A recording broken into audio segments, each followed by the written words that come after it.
বাঘা যতীনের পর ট্যাংরার ছবি আপনারা দেখতে পাচ্ছেন, যেখানে বহুতল হেলে গেছে।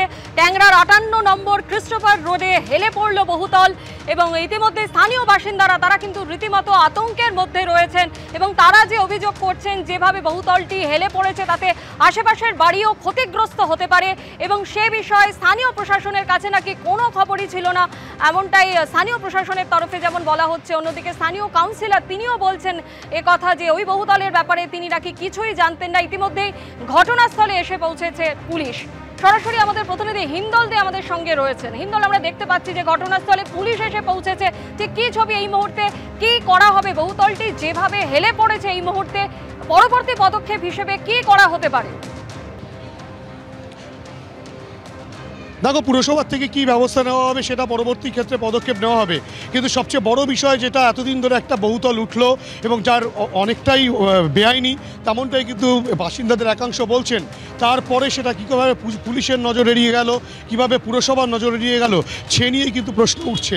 58 নম্বর ওয়ার্ড কলকাতা পুরসভা সন্দীপন শাহ, যেখানকার কাউন্সিলর, তিনি গোটা বিষয়টি জানেনই না, তেমনটাই তিনি বলছেন। গতকালই নাকি তিনি জানতে পেরেছেন এবং তুমি দেখতে পাচ্ছ বর্তমানে কিন্তু পুলিশ সেই ছবি ক্যামেরাবন্দি করছেন, মোবাইল ক্যামেরাবন্দি তারা করছেন। কিন্তু দীর্ঘদিন ধরে এই যে বিল্ডিংটা উঠছিল, যে বিল্ডিংটা বেআইনি নির্মাণ করা হয়েছে বলে অভিযোগ উঠছে, সেই বিল্ডিংয়ের ছবিটা একবার দেখাবো। একদিক থেকে পুলিশ যেমন ছবি তুলছে, তার পাশাপাশি তোমাকে ছবিটা দেখাবো যে স্থানীয় বাসিন্দারা তারাও কিন্তু সেই ছবি ক্যামেরাবন্দি করছেন। কেননা পাশাপাশি দুটো বিল্ডিং, সেই দুটো বিল্ডিং কিন্তু একটা দেখতে পাচ্ছ প্রায়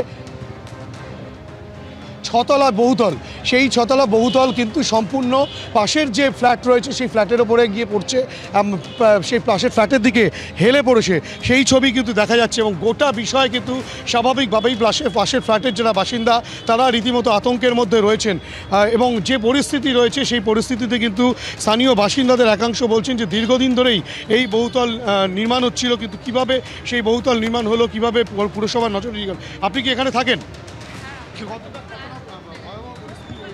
খুব ভয়ঙ্কর পরিস্থিতি দেখছি তো, যে কোনো সময় কোনো দুর্ঘটনা ঘটে যেতে পারে। আমরা বাচ্চা কাচ্চা নিয়ে এখানে থাকি।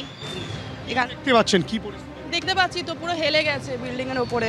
এই বহুতলটা কতদিন ধরে চলছিল?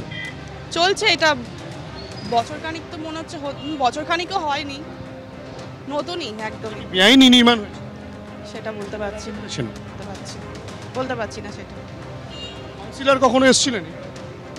সেটা আমি বলতে পারছি না। আপনারা কি বাসির? হ্যাঁ, আমি ভিতরেই থাকি। বুঝতেই পারছো যে স্থানীয় বাসিন্দারা তারা কিন্তু আতঙ্কের মধ্যে রয়েছেন। আরও একবার ছবিটা দেখাবো। এই ছবি একেবারে বহুতল কিন্তু সম্পূর্ণ হেলে গিয়েছে পাশের বহুতলের দিকে।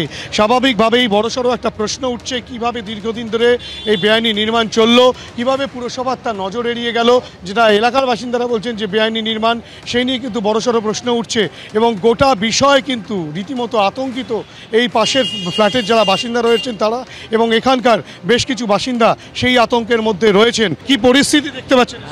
আমি দেখছি এইরকম হেলে গেছে, এই তো দেখছি এরকম বাড়ি হেলে পড়েছে, দেখে বাড়ি থেকে আসছি দেখতে।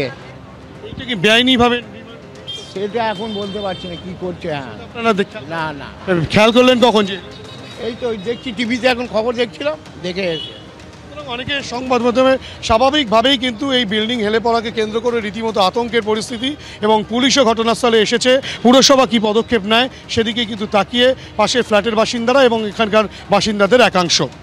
ধন্যবাদ হিন্দু।